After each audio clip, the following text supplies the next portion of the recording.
अस्सलाम वालेकुम फ्रेंड्स। मैं आपका दोस्त अरशद अली आहिर और मेरा यूट्यूब चैनल आहिर रेट्स। मैं आपको आज बताना चाह रहा हूँ कि कैसे हमने हसास प्रोग्राम से फ़ायदा उठाना है और कैसे सब्सिडी लेनी है। तो आपने अपना आईडी कार्ड सामने लेना है। आईडी कार्ड के साथ आपने करना क्या है, आपने लेना है अपना मोबाइल लेके के लिया मोबाइल। जैसे ही आपके पास मोबाइल होगा ना, तो मोबाइल में से राइट मैसेज में जाके आपने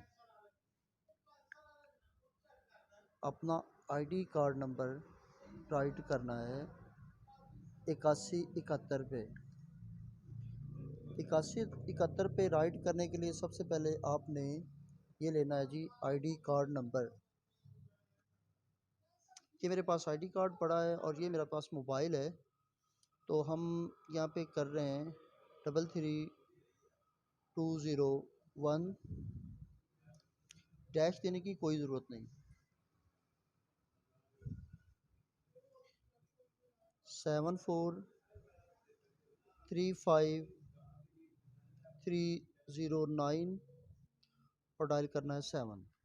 जैसे ये हो गया तो हमने इसको सेंड वाले बटन पे जाना है और हमने इसको सेंड कर देना है। आगे ये आ जाएगा सेंड का ऑप्शन, तो आपने फिर इसको सेंड करना है। तो ये आपका मैसेज चला गया है।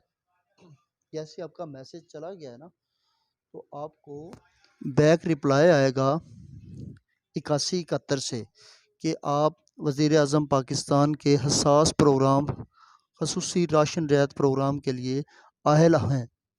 और जैसे ही आपको ये पता चल जाएगा कि आप अहल हैं, तो आपने जाना है कि मैं आपको ना यूटिलिटी स्टोर की कुछ लोकेशन बता रहा हूँ, कुछ ब्रांड बता रहा हूँ। यूटिलिटी स्टोर पे आपको घी, कुकिंग ऑयल और ये दालें हैं और आटा है। आटा भी ख़त्म हो गया है। इन चीज़ों पे ना आपको सब्सिडी मिलेगी। ये शुगर पड़ी है, इन चीज़ों पे आपको सब्सिडी मिलेगी। तो आपने इससे फ़ायदा ये उठाना है कि जैसे ही आपने यूटिलिटी स्टोर पे जाना है, तो आप ज़्यादा से ज़्यादा वहाँ से दालें, आटा, घी, ऑयल, शुगर ये चीज़ें ख़रीदें। और जैसे ख़रीदेंगे ना, तो आपने जाना है काउंटर पे। काउंटर पे जाके उसको कहना है कि मेरा